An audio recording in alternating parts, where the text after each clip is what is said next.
Good morning, friends, and welcome. It's Thursday, January 5th, 2017, and you are listening to The Goalmouth, a podcast collaboration between Dirty Tackle, Howler Magazine, and The Total Soccer Show. I am Taylor Rockwell. For those wondering, George Qureshi is, I presume, still sitting in front of his microphone, reading from a Google-translated 2008 Marca story. Only he will ever truly know why.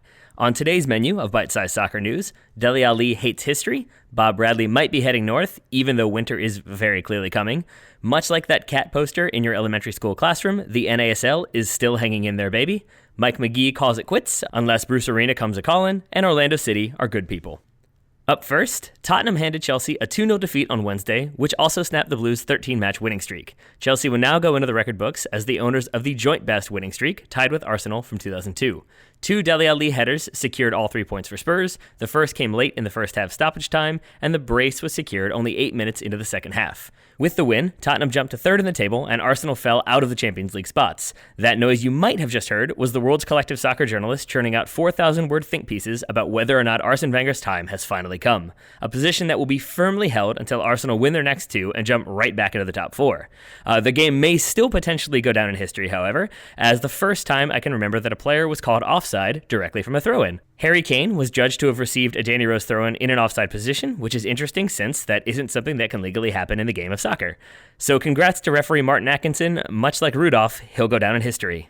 Heading north, former future Swansea legend Bob Bradley met with Norway Football Federation executive Nils Johan Sem on Wednesday evening, but according to the American, quote, didn't speak specifically about the job, end quote. That job to which he's referring is the head coach of the Norwegian national team. No, they instead spoke about everything relating to the job, specifically a larger discussion about the state of Norwegian soccer. When asked what his answer would be if offered the position, the former coach of the United States and Egypt diplomatically responded, quote, I would be honored if there was a further discussion, end quote, but then he added when pressed that, quote, this was just a football discussion, end quote. Lots of quotes there. I love them all. And I love this story for 3 reasons. Number 1, I think it would be a good career move for Bradley, even if he says he needs time to reflect on his career. 2, I think it's great that he tried to downplay things as though he just casually happened to have flown to Norway. And 3, because it allowed me to hear Bob speak with just the faintest hint of a Norwegian accent. It certainly wasn't anywhere near close to Steve McLaren's Dutch accent, but it was very nice all the same. Heading over to North America, the NASL looks like it will probably maybe continue operations next season, according to Bob Williams on Twitter. He reports the following. Number 1, the United States Soccer Federation will make a sanctioning decision by the end of the week. 2, the NASL will get Division II sanctioning if they have 8 teams. 3, the 8th team is the New York Cosmos, whose new buyer is media magnate Rocco Commisso. 4, Commisso will only buy the Cosmos if the NASL is given Division II sanctioning. And 5, Jacksonville is one of the 8 teams. Fort Lauderdale is not. They will have time to reboot, assuming the NASL continues to exist. What I get from all this is that the league is either going to have 8 teams without the Cosmos, and then 9 once Commisso buys the club, or there will need to be some sort of provisional sanctioning on the condition that the Cosmos continue operations, or maybe another solution entirely. This is why I'm not a labor negotiator. This is why the United States Soccer Federation continues to not ask me for my opinion. Sticking with domestic news now, LA Galaxy forward Mike Magee took to Instagram to announce his retirement from professional soccer. Magee concluded his post, in which he was characteristically warm and charming, by writing, quote, instead of saying goodbye to soccer, I want to say thank you. Thank you for the people I've met and the places I've been. You and I got through some tough times together, and I'll always be thankful for this game, the lessons it taught me, and the love that it brought me. Thanks again. See you around, end quote.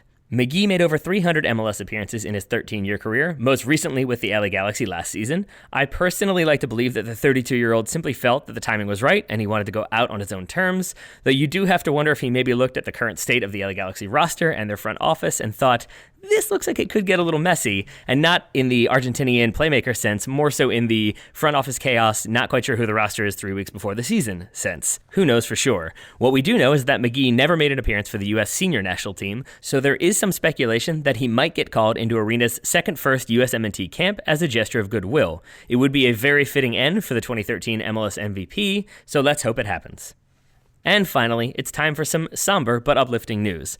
Orlando City Soccer Club has found a stirring way to honor the 49 people killed in the attack at Pulse nightclub in Orlando last June.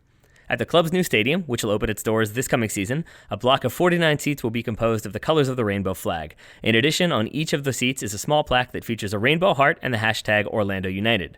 The gesture serves as a stirring reminder that sporting loyalties may sometimes drive us apart, but far more often can be used to bring communities together, warm our hearts, and remind us that people are, in fact, generally pretty good. So well done, Orlando.